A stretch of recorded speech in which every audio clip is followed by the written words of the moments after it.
This program is brought to you by Nepal Finance Limited, Nepalको पहिलो finance, Kamaladi Kathmandu, Lumbini विकास bank limited, निरन्तर सहयात्रा। विश्वास लिन्छौं, विश्वास दिन्छौं। प्रभु बैंक।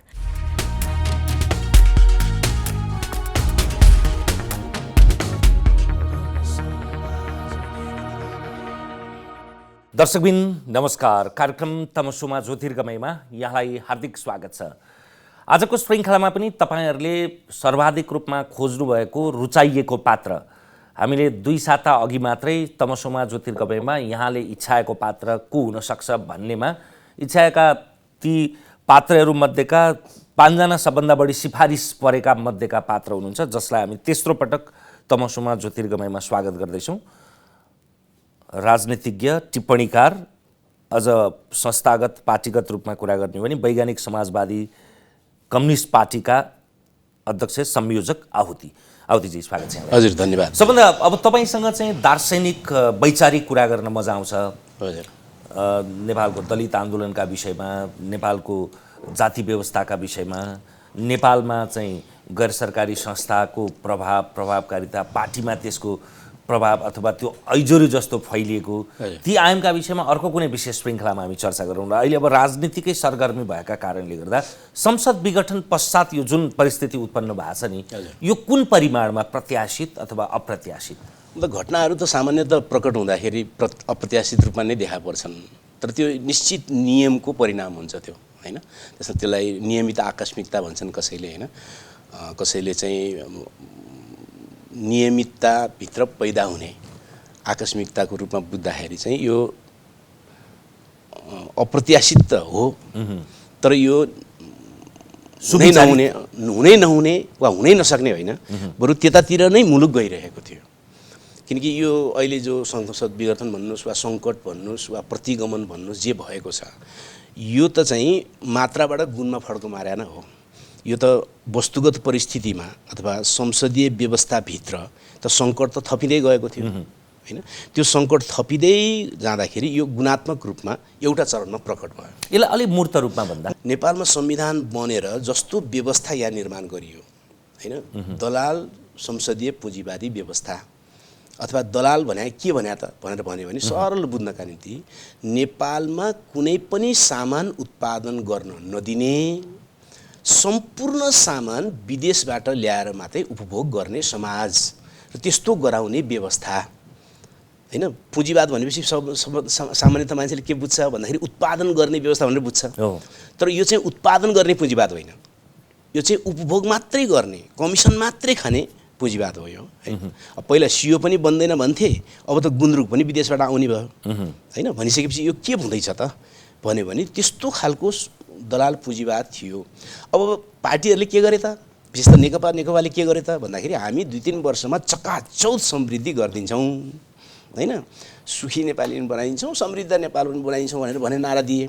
तर त्यो नारा प्राप्त गर्नलाई उहाँहरूले कुन बाटो लिनुभयो त भन्दाखेरि दलाल पुँजीवादी बाटो लिनुभयो। त्यसबाट त सम्भवै थिएन, त्यो त असम्भव कुरा थियो नि, किन दलाल पुँजीवादले त देशलाई समृद्ध त हुनै दिँदैन नि। अब पनि नबुझ्ने 3 करोड जनसङ्ख्या नपुगेको देशमा 1.25 करोड जति मान्छे विदेशमा काम गर्न बाध्य भइसक्यो। त्यहाँबाट ल्याएको पैसा लोटा पाल पर्या जसरी उतै फर्केर जान्छ दलाल पुँजीवादको कारणले। अब पनि नबुझेर त्यही दलाल पुँजीवादको बाटोबाट समृद्धि गर्छु भनेर उहाँहरूले भन्नुभयो, त्यो त सम्भव थिएन। त्यसो भए त तपाईले प्रतिगमन भन्ने शब्द प्रयोग गरे पनि त्यसो भए त त्यो त्यस्तो दलाल पुँजीवादी संविधान विघटनको यात्रामा केपी ओलीले लगेपछि त यो त प्रतिगमन नभएर त अग्रगमन भएछ नि। त्यसो होइन, त्यसरी बुझ्नुहुन्न नि त। संविधानमा वा यो व्यवस्थामा विगतको जनआन्दोलन, जनयुद्ध लगायतका 70 वर्षको लडाइँबाट प्राप्त भएका केही सुधार चिज त छन्, फेरि त्यो त खतरामा पर्ने हो नि, हैन? एक अर्कोतिर कुनै पनि वस्तुलाई, कुनै पनि घटनालाई त्यसमाथि प्रतिक्रिया गर्दाखेरि त्यसका 2टा परिणाम हुन्छन्, समाज पछितिर जाने कि अगाडितिर जाने। यदि केपी ओलीले यो संसद विघटन गरेर यो व्यवस्थामा भएका खराबीलाई सच्याउनका निम्ति नयाँ संविधान लेखौँ भनेर भए पो त्यो प्रगतिशील कदम हुन्थ्यो त। उनी त यहीँ प्राप्त भएका केही सीमित अधिकारहरू पनि सिद्धाउनतिर गए नि, त्यसकारण यो त प्रतिगमन नै भयो नि। होइन, त्यो फेरि हरेक विषयलाई हेर्ने आफ्नो आफ्नो दृष्टिअनुसारको सृष्टि होला नि त। त्यो त हुने के त कुरा त्यही। खराब हो, के राम्रो हो, के असल हो, के प्रगतिशील हो, के हुने त प्रतिगामी हो त्यही। भन्ने। होइन, हेर्ने जतिसुकै फरक दृष्टि भए पनि वस्तुगत परिणाम चाहिँ के आउँछ भनेर हेर्नु पर्यो। वस्तुगत परिणाम गलत हुने भएपछि त त्यो त जस्तो दृष्टिले हेरे पनि त गलतै हुन्छ नि, होइन। त्यस कारणले अहिलेको प्रतिगमनको मुख्य कारण संसदीय व्यवस्थामा आएको सङ्कट हो।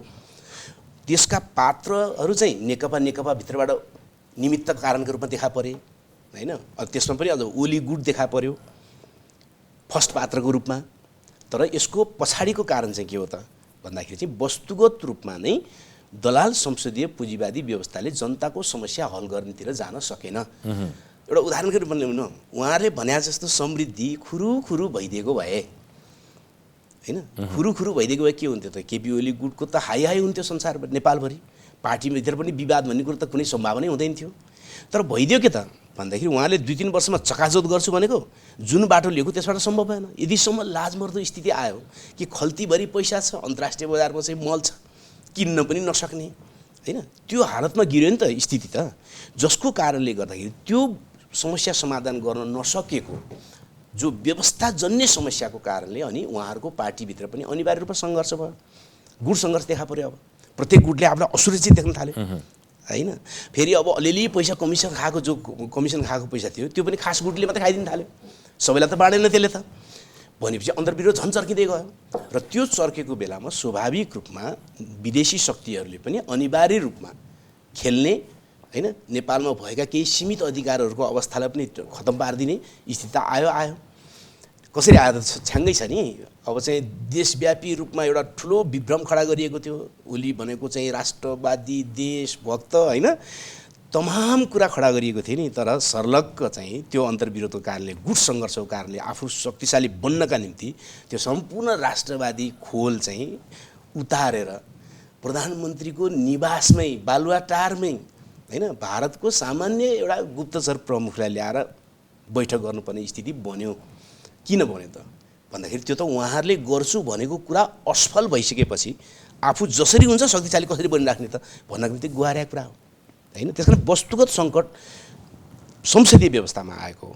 यी घटनाहरू निमित्त कारणको रूपमा प्रकट भएका, यो अप्रत्याशित होइन। होइन, तपाईँ जस्तो विचारक, तपाईँ जस्तो राजनैतिक पृष्ठभूमि भएको पात्र र तपाईँले परिकल्पना गर्नुभएको समाज व्यवस्था चाहनेका लागि त यो त्यही हो, त्यस्तै संसदीय व्यवस्था अथवा त्यही पुँजीवादी, अझ त्यो दलाल पुँजीवादी व्यवस्थाको प्रतिनिधित्व गर्ने संविधान त नरहेकै राम्रो हो नि त। त्योभन्दा अगाडि एकदमै तपाईँले भनेको कुरा एकदम छलफल दुईवटा कोणबाट हुनसक्छ। यो संसदीय व्यवस्थाभित्र आएको सङ्कट यो आम नेपाली जनताको सङ्कट होइन, पहिलो कुरा। किन यहाँ बहस गर्नै पर्ने भएको छ। यहाँ एउटा ठुलो भ्रम के सृष्टि गरियो त भने यो सङ्कट चाहिँ सिङ्गो राष्ट्र र जनतामाथि आएको भन्ने अर्थमा जो परिभाषित गरिँदैछ त्यो कुरा गलत हो। यो सङ्कट संसदीय व्यवस्थाभित्र आएको हो र संसदीय व्यवस्थाको मालिक को हो त भने यहाँको दलाल पुँजीपति वर्ग हो। त्यो दलाल पुँजीपति वर्गका फरक झुन्डहरू लड्दाखेरि आएको हो यो त। त्यसकारण यो समस्या मूलतः उनीहरूको हो। तर फेरि भइदिन्छ के त भने त्यसको समस्या हुँदाहुँदै पनि उसले त आम जनता विरुद्ध प्रयोग गरेर त्यो सङ्कटको हल गर्न खोज्छ नि। त्यसकारण त उसले प्रतिगमनतिर गयो नि, होइन। त्यस कारणले त्यसलाई, त्यो प्रतिगमनलाई सच्याउने होइन कि त्यसलाई नष्ट गर्नका निम्ति, त्यो कदमलाई परास्त गर्नका निम्ति अब अग्रगामी परिवर्तनकारी शक्तिहरूले के गर्नुपर्ने हुन्छ त भने यो व्यवस्थाकै पुनर्गठन, यो व्यवस्थाको नै विकल्पमा जानुपर्ने हुन्छ। यथास्थितिको पुनरावृत्ति के लगातार दोहोऱ्याएर प्रतिगमनसँग लड्न सकिँदैन।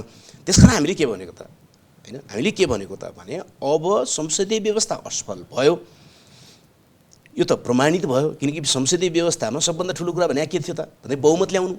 यहाँ त 2/3 प्राप्त भएको थियो मोटामोटी, अनि पनि असफल भएको भने के त भनेपछि त्यो त व्यवस्थाकै समस्या भयो नि। त्यसो भए यो आन्तरिक राजनीतिको परिणाम मात्रै हो कि यसमा भू राजनीतिसम्म यो आकर्षित हुन्छ? थुप्रै विद्वानहरूले के भन्न थाले भने त भने नेपालको यो संसदीय व्यवस्था चाहिँ विशुद्ध स्वतन्त्र सार्वभौम सत्ता सम्पन्न राष्ट्रको, होइन, संसदीय व्यवस्था भन्ने जसरी जो प्रचार हुने गर्यो त्यो कुरा आफ्नै प्रकारको संसदीय व्यवस्था भन्ने गरेछ भने चाहिँ त्यो गलत कुरा हो। बरु आज संसारभरिका उत्पीडित राष्ट्रहरूमा भएका यस प्रकारका व्यवस्थाहरू साम्राज्यवादी योजना र त्यो नीति अन्तर्गतको श्रृङ्खलाको एउटा अङ्ग मात्रै हो। नेपालको संसदीय दलाल पुँजीवादी व्यवस्था नेपालको सम्पूर्ण रूपमा सार्वभौम होइन, सम्पूर्ण रूपमा स्वतन्त्र होइन। यो बरु विदेशी चलखेल अन्तर्गतकै त्यो लय अन्तर्गतकै व्यवस्था हो होइन। त्यसो होइन भने म भन्छु होइन, यदि होइन भने 70 वर्षदेखि लोकतान्त्रिक भनिने वा कम्युनिस्ट भनिने दुईटै राजनीतिले के भने त भने नेपाल पूर्ण स्वाधीन बनाउनका निम्ति हामीले लड्नु छ, यहाँ विदेशीहरूको माइक्रो लेभलमा चाहिँ चलखेल छ भनेर भने नि त। अनि यो 70 वर्षपछि चाहिँ एकाएक त्यो चलखेल गायब भयो भनेर तर्कै छैन, काहीँ पनि कुनै दस्तावेजमा छैन। यो त मिलेन नि, एकाएक गायब भयो त। त्यो गायब भएको थिएन भन्ने कुरा त बालुवाटारमा रको अध्यक्ष आएपछि थाहा भयो नि त। गायब भएको त रहन्छ, त्यो त चलिराखेको रहेछ। त्यस कारण नेपालको संसदीय व्यवस्था के होइन त भने एउटा बिल्कुल स्वतन्त्र खालको आफ्नै प्रकारको मात्रै संसदीय व्यवस्था यो होइन, बरु यो विदेशीहरूको आजको साम्राज्यवादको डिजाइनभित्रको लयभित्रको संसदीय व्यवस्था हो यो। त्यसकारण त यो राष्ट्रघाती छ। उनीहरूले यदि त्यो किसिमको मोहडा थियो भने त त्यसको प्रतिरक्षा गर्न खोज्थे नि त, गरि त राख्दैन। संसदीय व्यवस्थाको त उनीहरू प्रतिरक्षा त गरिरहेछन्। यहाँ त संसदीय व्यवस्थाको त प्रतिरक्षा त गरिरहेछन् उनीहरू। कहाँ संसदीय व्यवस्था गलत भनिरहेछन् त उनीहरू? संसदीय व्यवस्था ठिक भनिराखेका छन्। त्यो संसदीय व्यवस्थाभित्र आएको सङ्कटलाई कसरी हल गर्ने त आफ्नो पक्षमा भनेर पो काम गरिरहेको त उनीहरूले। संसदीय व्यवस्था ठिक अथवा यो अहिलेको पद्धति ठिक थियो भने त यसलाई 5 वर्षसम्म कम्तीमा कार्यकाल पुरा गर्न दिन्थे नि त। केपीलाई पनि एक ढङ्गबाट उकासेर प्रचण्ड माधवलाई पनि अर्को ढङ्गबाट उकासेर बिचमै किन त्यसलाई धरापमा पार्थे त, अथवा पार्न प्रभावित तुल्याउँथे त? विदेशीहरूले आफ्नो प्रभावमा यो देशलाई लिने भनेको किन, पहिले त्यहाँ बुझ्नु पऱ्यो नि। विदेशीहरूले आफ्नो प्रभावमा यहाँका सत्ताधारी दलालहरूलाई लिने भनेको त यहाँको समाजमा लगातार अस्थिरता, लगातार यहाँको समाज चाहिँ आत्मनिर्भर बन्न नसक्ने, पराधीन भइराख्नका निम्ति हो, पराधीन बनाइराख्नका निम्ति हो। त्यो पराधीन बनाइराख्नका निम्ति त संसदीय व्यवस्था अन्तर्गतकै स्थिरता पनि सधैँभरि भयो भने त उनीहरूको निम्ति कसरी फाइदाजनक हुन्छ र? त्यो त घाटै हुन्थ्यो नि। कि नेपालमा जहिले पनि 9 महिनाभन्दा बढी सरकार नचल्ने जो अवस्था थियो त्यो उनीहरूले त्यो रहरले गरे त होइन। त्यस्तो स्थिरता भइरह्यो भने चाहिँ नेपाली समाज चाहिँ परनिर्भर बनाउन सजिलो भइरहन्छ नि त, नियन्त्रित अस्थिरता हुन सक्छ, भइरहन्छ नि त। त्यस कारणले संसदीय व्यवस्थाको भ्रम चाहिँ दिइराख्ने हुन्छ, यो संसारको सबभन्दा राम्रो लोकतन्त्र हो भनिदिइराख्ने हुन्छ। तर त्यहाँभित्र आफ्नो स्वार्थ पूर्ति गर्नका निम्ति चाहिँ कुनै न कुनैको अस्थिरता त फेरि खेलाइराख्ने कुरा हुन्छ। भएको त त्यही नै हो अहिले। तपाईँको यो पछिल्लो आलेखमा के भन्नुभएको छ भने संसद विघटन दलाल संसदीय पुँजीवादी व्यवस्थामा उत्पन्न सङ्कट र दलाल पुँजीवादी वर्गमा फरक फरक झुन्डबीचको सङ्घर्षको परिणाम हो भन्नुभयो। त्यो भनेर त्यो पनि भू राजनीतिसँग जोडिन्छ? दलाल पुँजीवाद भन्ने बित्तिकै त्यो वैदेशिक चलखेलबाट अलग चिजै होइन। हाम्रो बुझाइ यो हुनु पऱ्यो क्या, नेकपा भित्रका कतिपय नेताहरूले गर्ने गरेको दलाल पुँजीवादको व्याख्या ठिक छैन नि होइन। उहाँहरू त दलाल पुँजीवादी वर्गलाई चाहिँ रूपान्तरण गरिदिने समेत भन्नुहुन्छ होइन। त्यो त उहाँहरूको अर्कै व्याख्या भयो। दलाल पुँजीवाद भन्ने बित्तिकै त्यो देशभित्रको मात्रै हुँदैन, त्यो त विदेशी साम्राज्यवादी पुँजीवादसँग दलाली गर्ने भएर न दलाल पुँजीवाद भयो होइन र? कसैको दलाली गर्ने भएको हुनाले दलाल पुँजीवाद हुने हो नि। त्यस कारणले गर्दा यो स्वाभाविक रूपमा दक्षिण एसियाको राजनीतिक चलखेलको एउटा अङ्ग त व्यवस्थासँगै हो। यो घटना मात्रै होइन, व्यवस्थासँगै हो। जस्तो एमसीसी पनि त त्यही हो होइन। जस्तो एमसीसी के हो त, यहाँ भन्छन् कसैले सेना आउने भनेका छन्, कसैले के भनेका छन्। त्यसका अतिरिक्त त्यो सबै पनि हुनसक्ने भयो। त्यसका अतिरिक्त मुख्य कुरा के हो त भने एसिया प्रशान्त क्षेत्रमा संसारको ऊर्जामध्ये 34% ऊर्जा खर्च हुन्छ, खपत हुन्छ होइन। त्यो 34% ऊर्जामध्ये एउटा ठुलो ऊर्जाको सम्भावना चाहिँ नेपालमा चाहिँ जलविद्युतको छ। जसरी इन्डोनेसियामा चाहिँ सौर्य बिजुलीको छ, त्यसै गरी यहाँ जलविद्युतको छ। त्यो जलविद्युतलाई बहुराष्ट्रिय कम्पनीहरूले कब्जा गर्नका निम्ति नै एमसीसी आउने हो भनेपछि त नेपालको दलाल पुँजीपति वर्गसँग मिलेर वैदेशिक साम्राज्यवाद, विदेशी साम्राज्यवाद विभिन्न नाममा यहाँको प्राकृतिक स्रोत कब्जा गर्न आउने र यहाँका चाहिँ उद्योग धन्दा सबैलाई कब्जा गर्न आउने, नष्ट गर्न आउने होइन। हुँदा त अब त के भयो त भने कृषि जमिन पनि कब्जा गर्न आउने भन्ने कुरा भइहाल्यो हो त हेर्नुहोस् है, कृषिको जमिन पनि जो अफ्रिकामा उनीहरूले गर्दै आएका छन्, अफ्रिकाका विभिन्न देशहरूमा होइन, कृषि जमिन पनि कब्जा गर्ने जो नीति अन्तर्गत चाहिँ यहाँ पनि आइहाल्यो होइन। यही अस्थिरताको मौका पारेर चाहिँ एउटा उद्योग, एउटा मन्त्रालयले निर्णय पनि गरिहाल्यो। त्यो त्यतिकै निर्णय भएको छैन नि त्यो त।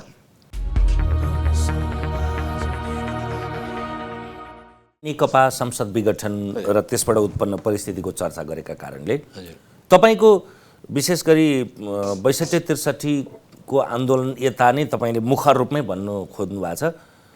तत्कालीन माओवादी पनि कम्युनिस्ट रहेन, एमाले पनि भएन, यी दुइटै मिलेपछि त यिनीहरू कम्युनिस्ट नै होइनन्। कम्युनिस्ट भने के हो त? आजका दिनमा नेपालमा कम्युनिस्ट छ कि छैन? कम्युनिस्ट चरित्र कस्तो हुन्छ?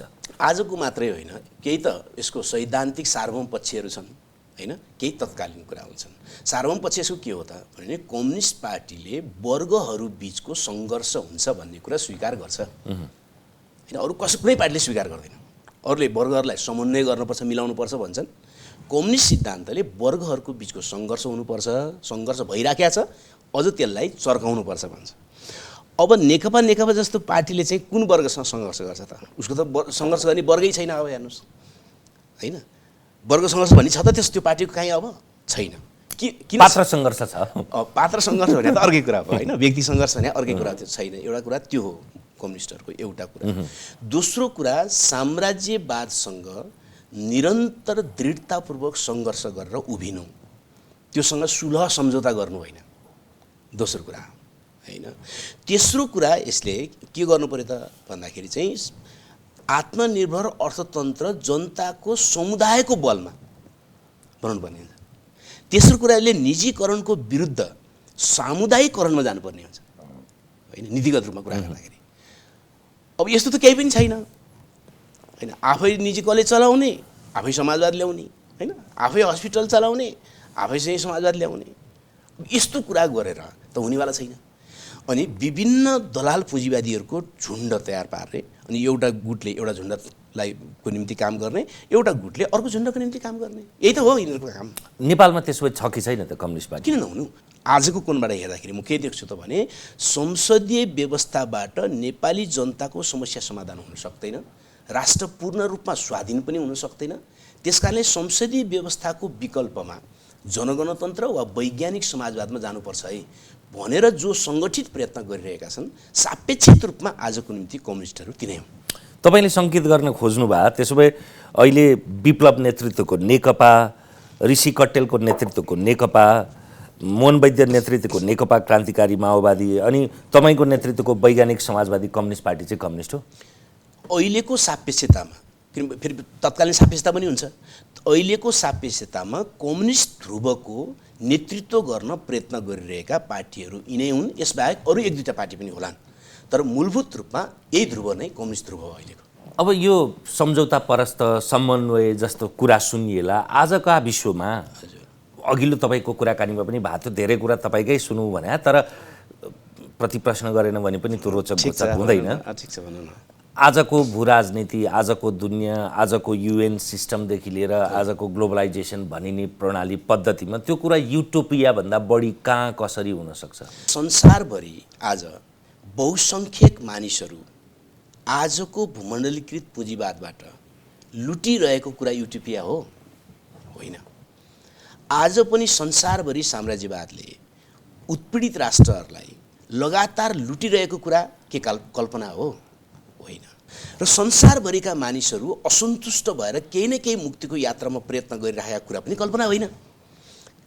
त्यसैले त त्यसलाई समाधान गर्नका निम्ति एउटा दार्शनिक रूपमा अलग, वैचारिक रूपमा अलग र सङ्घर्षको दिशाको रूपमा समेत विकल्प बोकेर आउने कम्युनिस्ट आन्दोलन चाहिँ युटोपिया कसरी हुन्छ र? के चाहिँ तपाईँ भन्न सक्नुहुन्छ भने आज सफल किन भइरहेको छैन त? त्यो चाहिँ भन्न सक्नुहुन्छ? मेरो प्रश्नै त्यही हो। असफलता भन्नु र कल्पना एउटै कुरा होइन।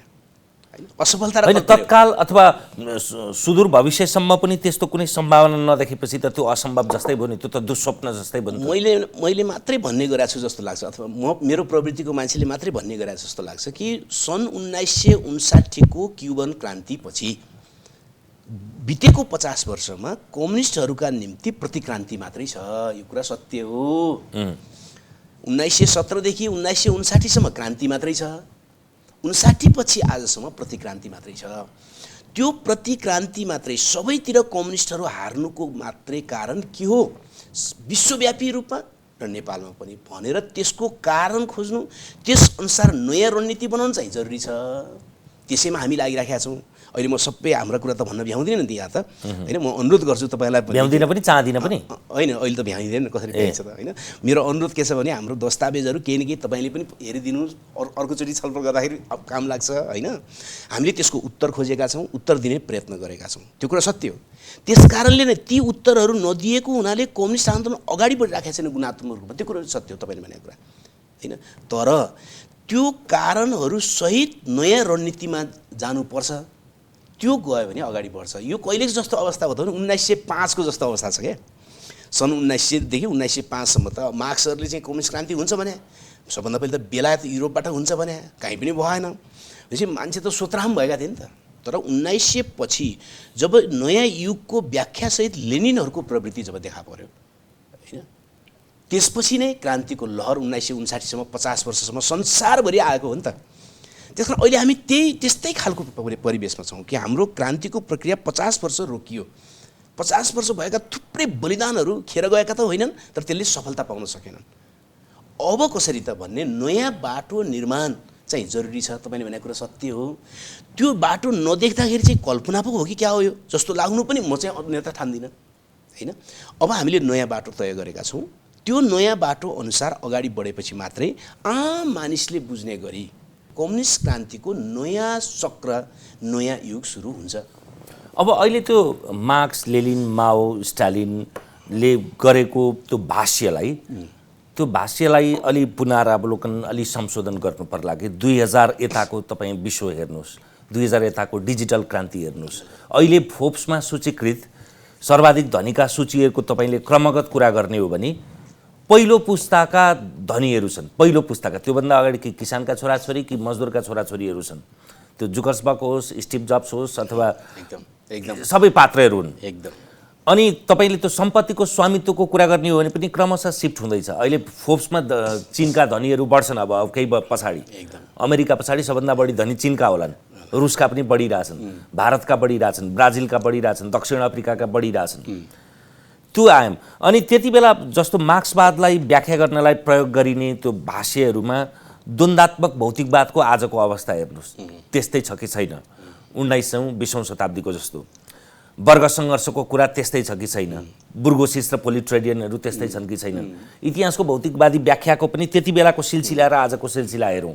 तपाईँले अलि व्यापक फलकमा प्रश्नहरू राख्नुभयो। अब म 2-3टा कुरा भनेर मात्रै यसलाई प्रश्न पार्ने प्रयत्न गर्छु। पहिलो कुरा मार्क्सवादको दर्शनशास्त्र होइन, जसलाई द्वन्द्वात्मक भौतिकवाद भनियो वा भौतिकवादी द्वन्द्ववाद जे भने जो भनियो, आजको साइन्स, अबको साइन्स होइन, आजको साइन्सले त्यसलाई पुष्टि गर्यो कि गरेन, यही नै हो हेर्ने त। हेर्दाखेरि साइन्सको आजको विकास कहाँसम्म पुग्यो त? यसमा एउटा त्यो अतिरिक्त मूल्यको सिद्धान्त पनि हिजोका दिनमा म दर्शनशास्त्रमा भन्छु। मतलब विज्ञान कहाँ पुग्यो त भने अन्तरिक्षतिर जाँदाखेरि ब्ल्याक होलमा पुग्यो, ब्ल्याक होलको अनुसन्धानसम्म, फोटो खिच्नेसम्म होइन, त्यसको चाल बुझ्नेसम्म। सूक्ष्ममा जाँदाखेरि चाहिँ वेबसम्म पुग्यो, तरङ्गसम्म पुग्यो। जुन बेलामा मार्क्सवादको विकास भएको थियो इलेक्ट्रोन पनि पत्ता लगाएको थिएन होइन। आज त्यो इलेक्ट्रोनभन्दा पनि भित्र जाँदाखेरि होइन, सूक्ष्ममा जाँदाखेरि चाहिँ तरङ्ग फेला पर्यो र त्यो तरङ्गको पनि 2टा पोल नै फेला पर्यो क्या, नेगेटिभ र पोजिटिभ, जो विपरीतहरूको बिचको एकता र सङ्घर्षको नियम जो मार्क्सवादको दर्शन हो त्यो त्यही नै फेला पर्यो। त्यस कारण आजको विज्ञानले पनि मार्क्सवादको दर्शनशास्त्रलाई गलत भनेन, पहिलो कुरा होइन। अब तपाईँले भन्नुभयो अर्थशास्त्र होइन, मार्क्सवादी अर्थशास्त्रको कुरा गर्नुभयो र अतिरिक्त मूल्यको सिद्धान्तको कुरा गर्नुभयो। अतिरिक्त मूल्यको सिद्धान्त नै आधारभूत चरित्र हो अहिले पनि नाफाको। त्यसमा कैयौँ विशेषताहरू थपिएका छन्, त्यो म मान्छु, थपिहाल्छ नि। त्यो त युगअनुसार म्याकडोनल्डले भनेको उदाहरण, त्यसले सोझै किसानकाबाट ल्याउँछ गर्छ, बिचमा अरू त्यो पेटी बुर्जुवाहरू छैन, थपिन्छ, विशेषताहरू थपिन्छन्। तर अहिले पनि मूलत मूल्यको निर्माण श्रमले नै गरिराखेको छ होइन। मूल्यको निर्माण त श्रमले नै गरिराखेको छ। भनेपछि नाफा त त्यही श्रमको ज्याला कटाएर नै भइराखेको छ। मूलभूत चरित्र अहिले पनि त्यसलाई खण्डन गर्ने कुनै अर्थशास्त्र आएको छैन, कुनै अर्थशास्त्र आएको छैन। हैन। तेस्रो कुरा, अब राजनीतिको कुरा गर्दाखेरि तपाईँले उत्पादनको कुरा गर्नुभयो, तपाईँले भनेको कुरा बिल्कुल ठिक छ। त्यसैमा सबै क्रान्तिकारीहरूको ध्यान जानु पर्यो भन्ने छ हाम्रो चाहिँ। भएको के त भने उत्पादक शक्ति, किन मार्क्सवादको मुख्य सामाजिक थ्योरी त अर्थशास्त्रको थ्योरी त उत्पादक शक्ति हो। उत्पादक शक्तिमा फेरबदल भयो हैन। कसरी फेरबदल भयो त भने हिजोको उत्पादक शक्ति, लेनिन कालको उत्पादक शक्ति भनेको चाहिँ पुँजी मार्फत सबै कुरा थियो। सामूहिक श्रम पनि, मेसिन पनि पुँजी मार्फत थियो, त्यो उत्पादक शक्ति थियो भने आजको विश्वमा चाहिँ साइन्स एन्ड टेक्नोलोजी मुख्य भयो, विज्ञान र प्रविधि मुख्य भयो। विज्ञान र प्रविधिको मार्फत पुग्यो। अब अझ यसरी भनौँ, पहिले पुँजी नै, पुँजीबाट अरू पुँजी निर्माण हुन्थ्यो, अहिले आइडियाबाट निर्माण हुन्छ। विज्ञान प्रविधिको मार्फतमा अब पुँजी पनि पुग्यो, मेसिन पनि पुग्यो र बच्चे खुचेको सामूहिक श्रम पनि पुग्यो। त्यसकारणले आज धनी मान्छे को हुन थाले त भन्दाखेरि जसको पहुँच विज्ञान प्रविधिमा छ त्यो सबभन्दा धनी भयो। त्यो नै राष्ट्र सबभन्दा शक्तिशाली भयो जोसँग विज्ञान प्रविधिको पहुँच छ। उत्तर कोरिया हेरौँ न, उत्तर कोरिया हैन, अकाल छ भन्छन्, खान पाउँदैन भन्छन्, तर अमेरिकालाई सजिलै टक्कर दिन्छ, भेटेर टक्कर दिन्छ नि। केले दियो त भन्दाखेरि साइन्स एन्ड टेक्नोलोजी, युद्ध सम्बन्धी साइन्स एन्ड टेक्नोलोजीमा चाहिँ अगाडि आयो हैन।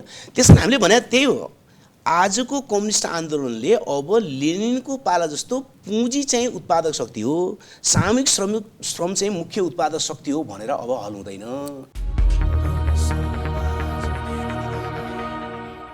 हिजोकै जस्तो मालिक र मजदुर त्यसरी मात्रै भनेर भएन। वर्ग सङ्घर्ष त श्रमजीवी र मालिककै बिचमा हुने हो, त्यसमा कुनै विवाद भएन।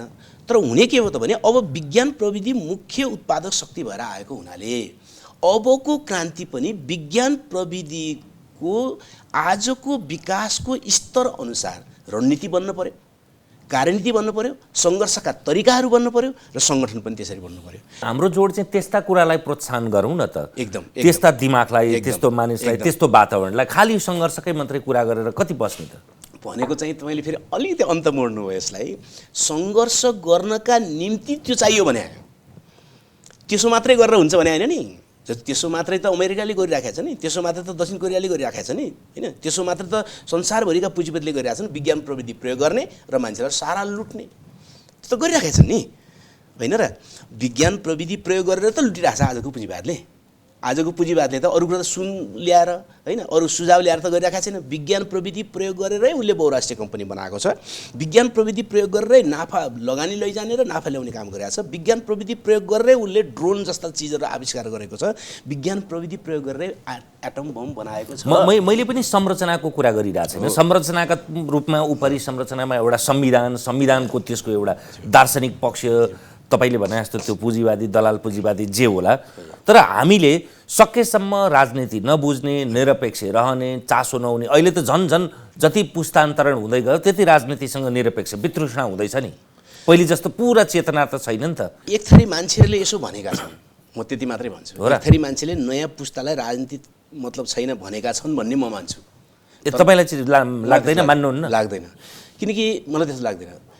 धेरै जसो विचार मान्छेको कहाँबाट बन्दो रहेछ त भने मध्यम वर्गको चलखेलबाट बन्दो रहेछ क्या।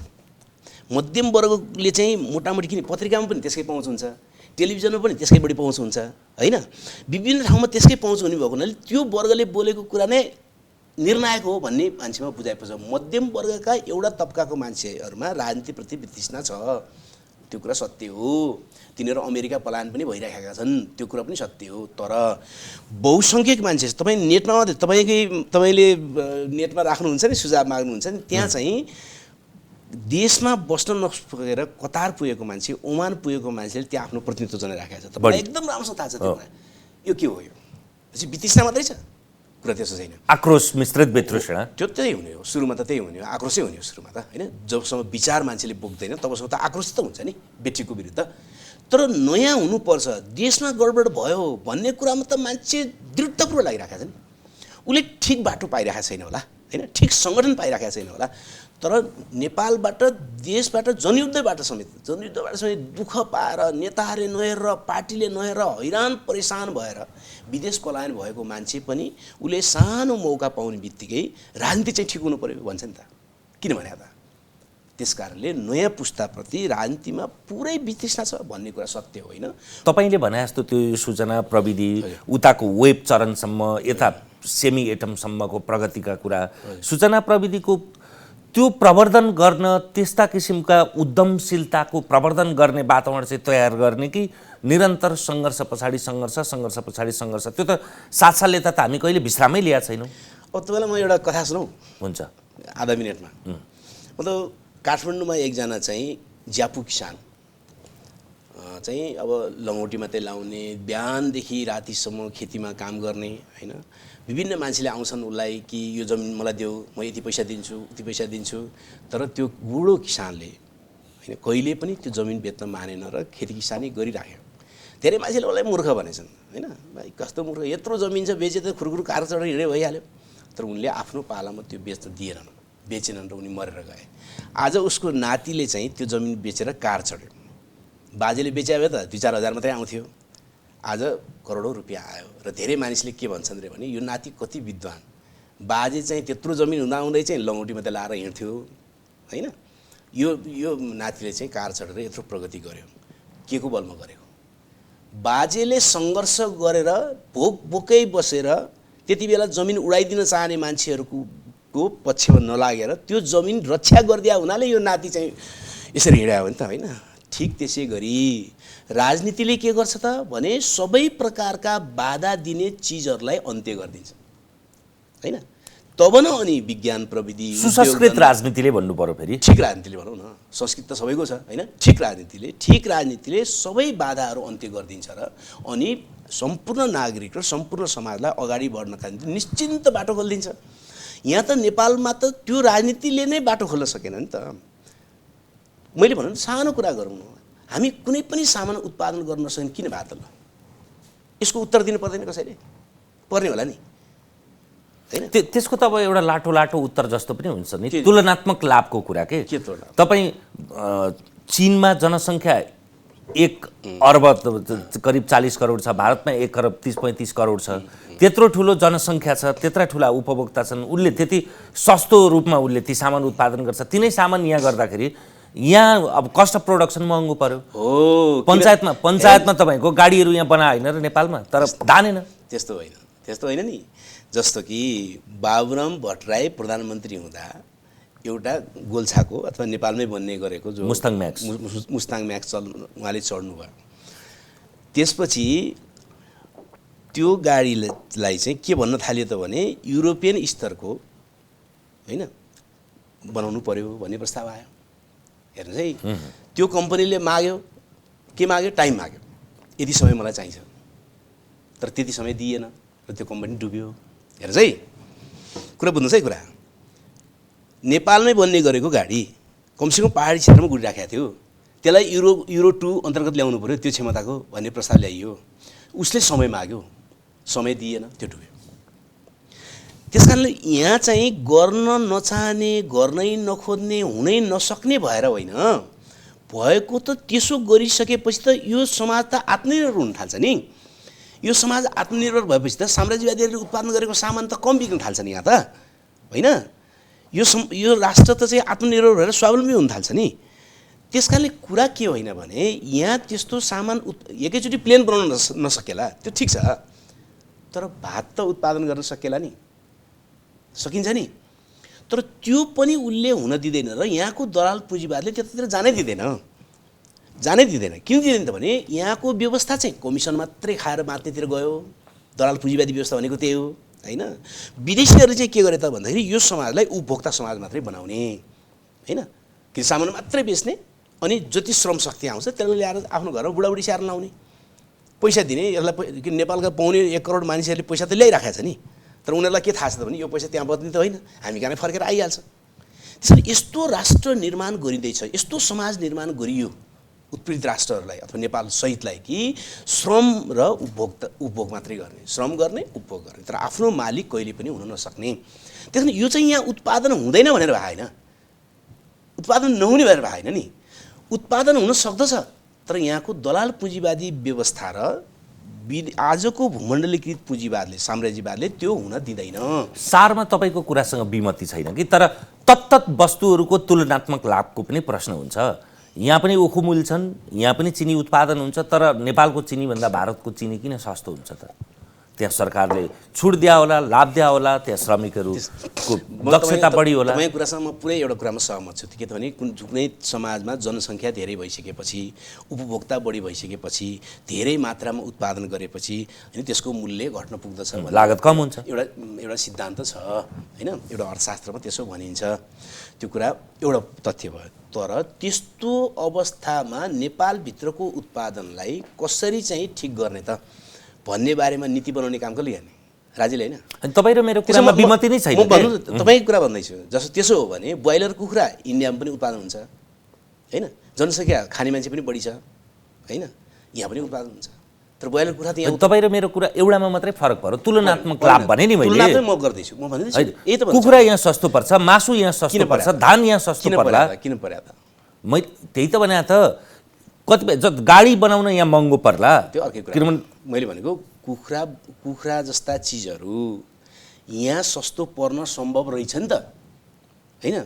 त्यस कारण जनसङ्ख्याले, विशाल जनसङ्ख्याले मात्रै त्यसलाई निर्धारण गरे त होइन रहेछ नि त होइन। त्यस कारणले कुनै पनि सामान एकैचोटि प्लेन बनाउन नसकेला, पानी जहाज बनाउन नसकेला होइन, अथवा चाहिँ ठुला एटम बम बनाउन नसकेला, त्यो अर्को विषय भयो। तर न्यूनतम उपभोग्य सामानबाट सुरु त गर्न सकिन्छ होला नि। तपाईँ र मेरो कुरामा फरकै छैन। हामीले रासायनिक मल बनाउन नसकेको होइन, त्यस्ता कुरामा गर्नु पर्यो। मेरो जोड थियो के त्यो किन नचाह त भन्दै, नचाहेको किन जानु पर्यो? भारत, चीन, युरोप, अमेरिकामा बनाए भन्दा यहाँ जे सस्तो, जे सुलभ, जे अत्यावश्यक छ त्यो बनाउने, अरू खरिद गरे पनि हुन्छ। यहाँ नसकेर नबनाएको होइन, बरु यहाँको व्यवस्था नै दलाल पुँजीपति वर्गको हातमा छ। दलाल पुँजीपति वर्गको काम भनेको उत्पादन गर्नु होइन, त्यसले अन्तबाट ल्याएर सप्लाई गर्नु र बिचमा नाफा र कमिसन खाने मात्रै हो। यो कुरा नै बुझ्नु पर्यो अहिलेको मुख्य कुरा।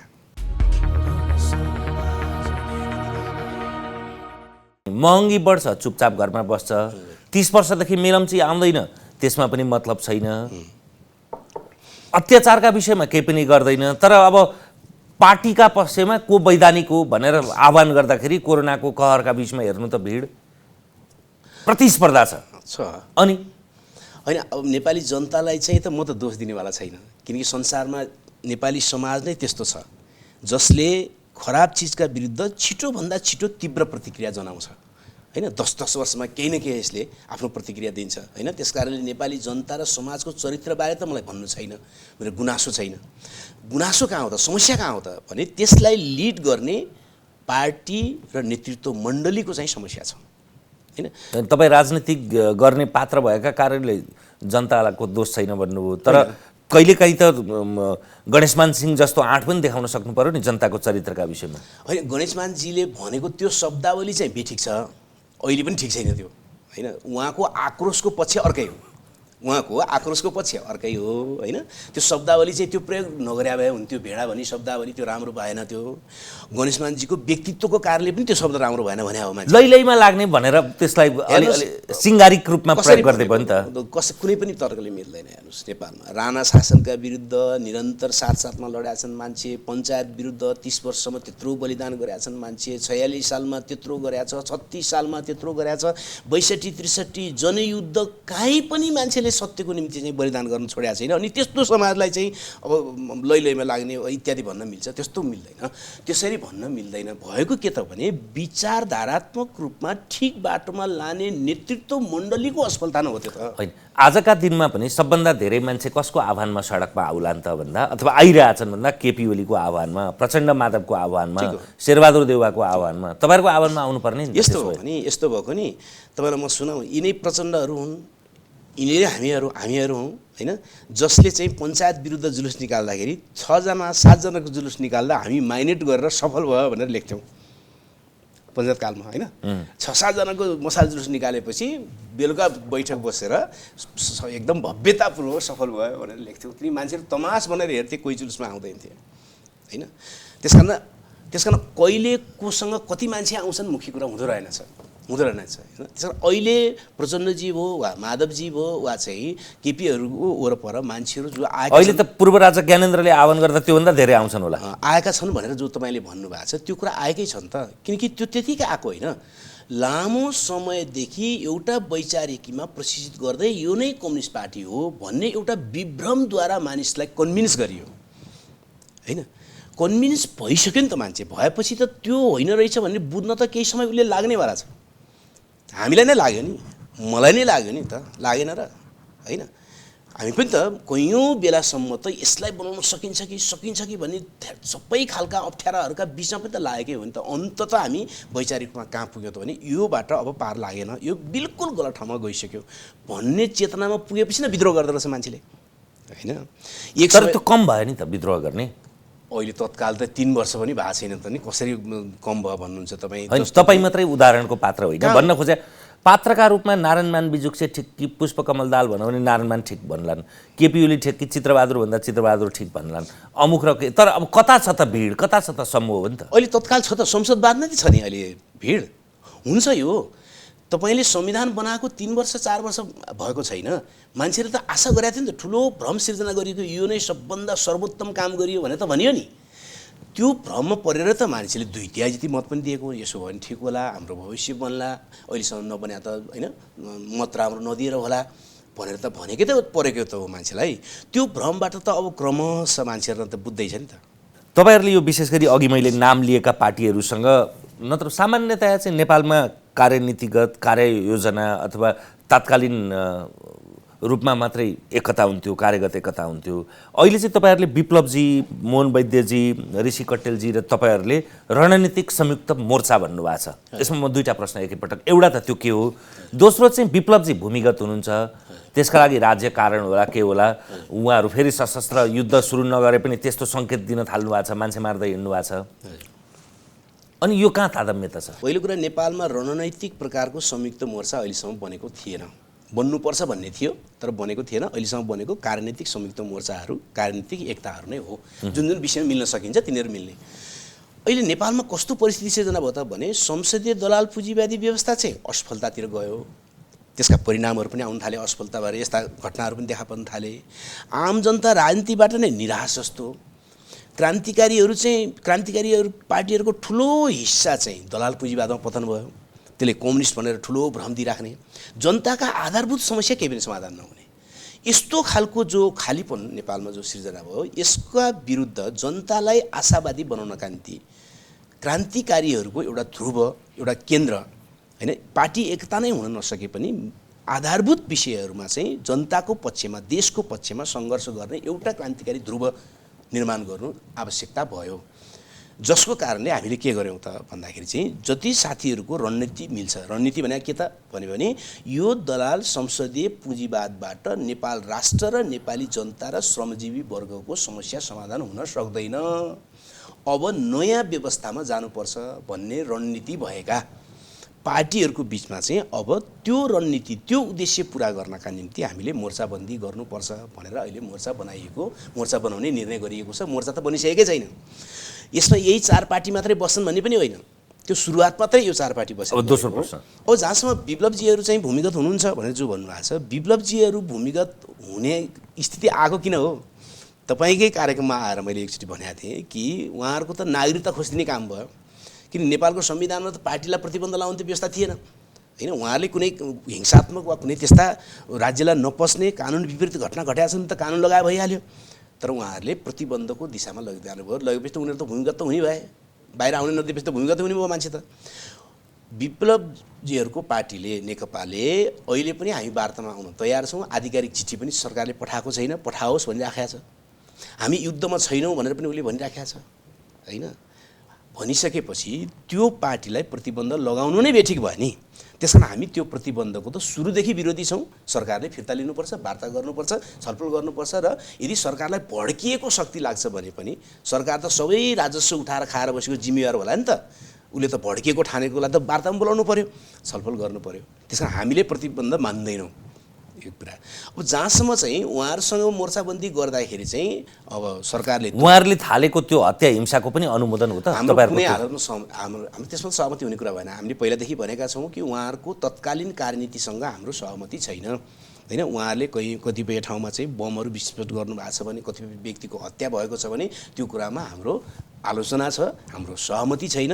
त्यस कारण उहाँहरूलाई हामी भनिरहेको छौँ जनसङ्घर्षमा आउनु पऱ्यो, तपाईँहरू आम जनतालाई परिचालित गर्ने जनसङ्घर्षमा आउनु पर्यो भन्दाखेरि रणनीतिक संयुक्त मोर्चा अन्तर्गत उहाँहरू जनसङ्घर्षमा आउन तयार हुनुभयो नि त अहिले। त्यो बेठी के भयो त नि, होइन? रणनीतिक सशस्त्र द्वन्द्वको अथवा त्यो चरण पुरा भयो, हत्या हिंसाको त्यो चरण त्याज्य भयो भन्ने त आउनु पर्यो नि त। त्यो चाहिँ उहाँहरूले भन्ने कुरा हो, हामीले भन्ने कुरा भएन। त्यो उहाँहरूलाई वार्तामा डाक्नु पऱ्यो, वार्तामा भन्ने कुरा होला। त्यो उहाँहरूले हामीसँग भन्ने कुरा भएन। उहाँहरूले हामीसँग भनेको र दुनियाँलाई भनेको के त, हामी युद्धमा छैनौँ, होइन, हामी वार्ता गर्न तयार छौँ भनिसकेपछि हामीले भन्यौँ कि तपाईँहरू जनसङ्घर्षमा आउनुहोस्, शान्तिपूर्ण ढङ्गले जनपरिचालनमा आउनुहोस्। अहिले जनतालाई आशावादी बनाउनु पर्यो। सबै चिज बिग्रियो, सबै सिद्धियो भन्ने ठाउँमा जो जनता निराश हुने खतरा भयो, त्यो खतराबाट जनतालाई फेरि क्रान्तिकारी दिशामा ल्याउनका निम्ति, आशावादी बनाउनका निम्ति र यो दलाल संसदीय पुँजीवादको जो भ्रम छ त्यो भ्रमलाई चिर्नका निम्ति तपाईँहरू जनसङ्घर्षमा आउनुहोस् हामीसँगै भनेपछि उहाँहरू शान्तिपूर्ण ढङ्गले जनपरिचालनमा आउन तयार हुनुभयो। यो त खुसीको कुरा नै भयो। सरकारले के गर्नु पर्यो त भने त्यसरी आउन तयार भएको शक्तिलाई वार्तामा ल्याउने र सुदृढ ढङ्गले चाहिँ उसलाई शान्तिपूर्ण वातावरणमा आउन दिनु पर्यो। त्यो पो खेल्नु पर्यो भूमिका। अब उत्तरार्धमा अलिकति राजनैतिक टिप्पणी गरेर टुङ्ग्यौँ। प्रधानमन्त्री केपी शर्मा ओलीले पत्नीसहित, हजुर, पर्यटन मन्त्रीसहित आज बिहान पशुपतिनाथको दर्शन गर्नुभयो, विशेष पूजा आराधना पनि गर्नुभयो। संविधानमा शपथमा समेत ईश्वरका नाममा भनेर शपथ नखाने, जनताका नाममा भनेर शपथ खाने कम्युनिस्ट पार्टीको पात्रले, मैले यहाँ कुनै मेरो आफ्नो टिप्पणी छैन है, ठिक छ, ठिक छ। यो कस्तो सङ्केत हो?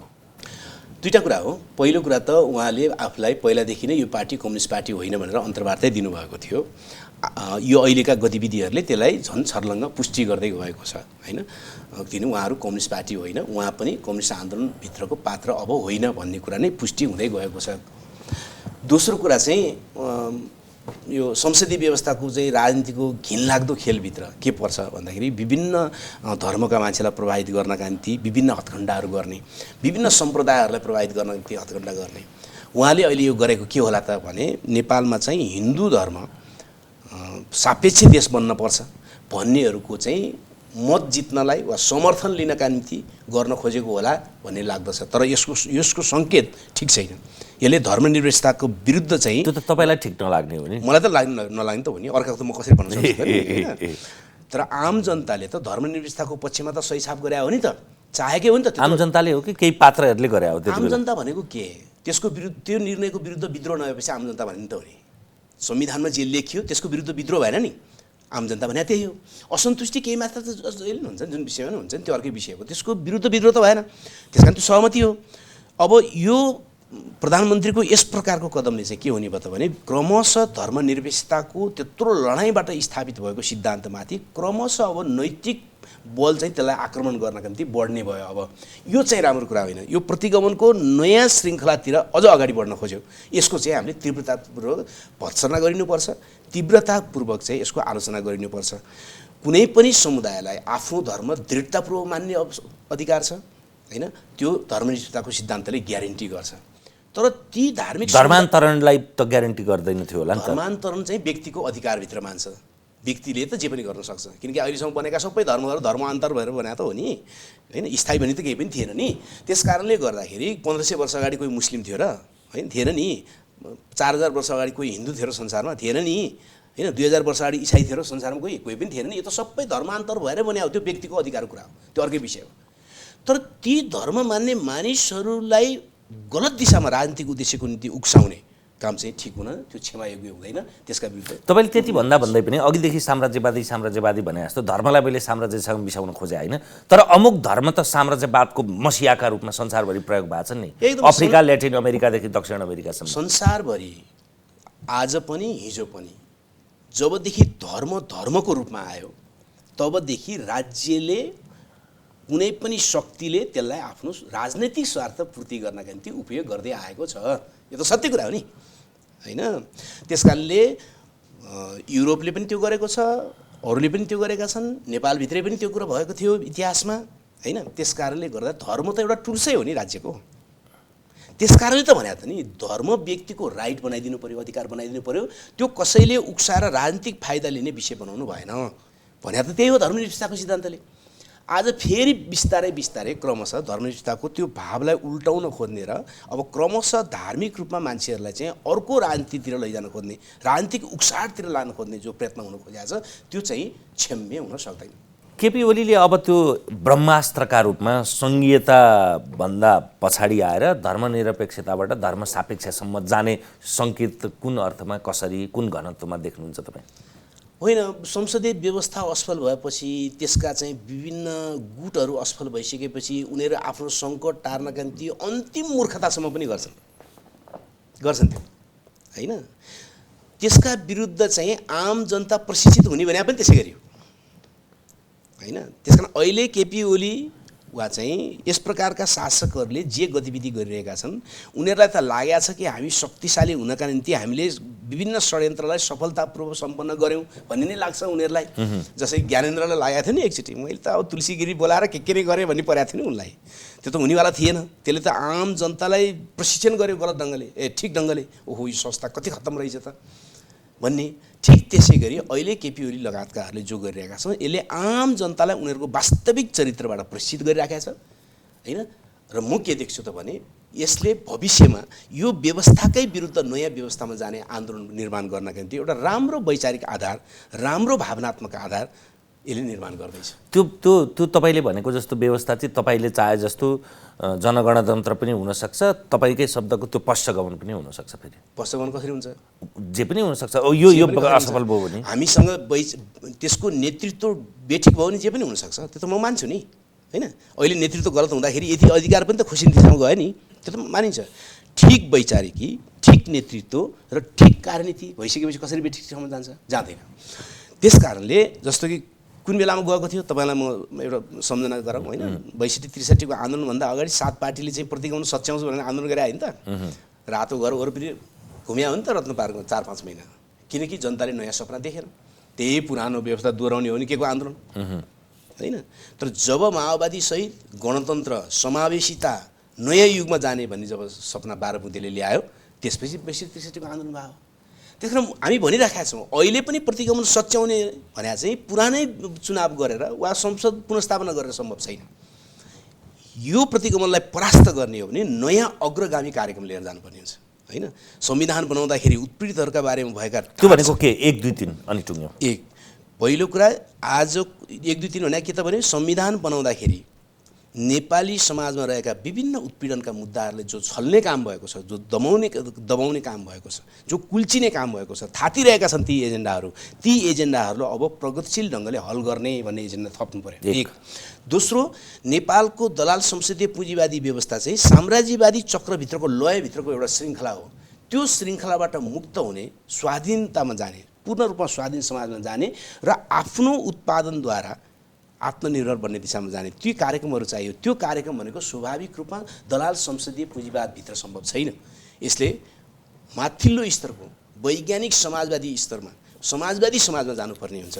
त्यो अग्रगामी एजेन्डा बाहेक अर्को विकल्प छैन। त्यो अग्रगामी एजेन्डाले मात्रै प्रतिगमनलाई सदाका निम्ति परास्त गर्न सक्दछ। किनकि प्रतिगमन चाहिँ जहिले पनि यथास्थितिको पुनरुत्पादन गरेर, दोहोऱ्याइ तेह्राइ गरेर त्यसको समाधान कहिले पनि भएको छैन, अहिले पनि हुँदैन। हस्, सबैले सम्वादका लागि धन्यवाद। तपाईँलाई पनि धन्यवाद। हामीसँग हुनुहुन्थ्यो राजनीतिज्ञ, टिप्पणीकार तथा वैज्ञानिक समाजवादी कम्युनिस्ट पार्टीका संयोजक आहुति। आजलाई तमसुमा ज्योतिर्गमयको यो श्रृङ्खला यति नै। हेर्दै रहनुहोला AP1। नमस्कार।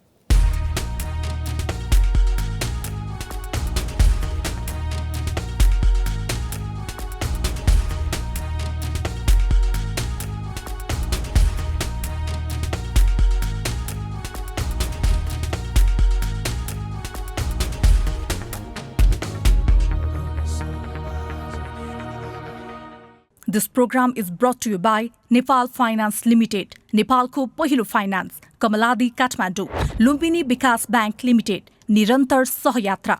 विश्वास लिन्छौँ, विश्वास दिन्छौँ, प्रभु bank. It's an AP1 presentation.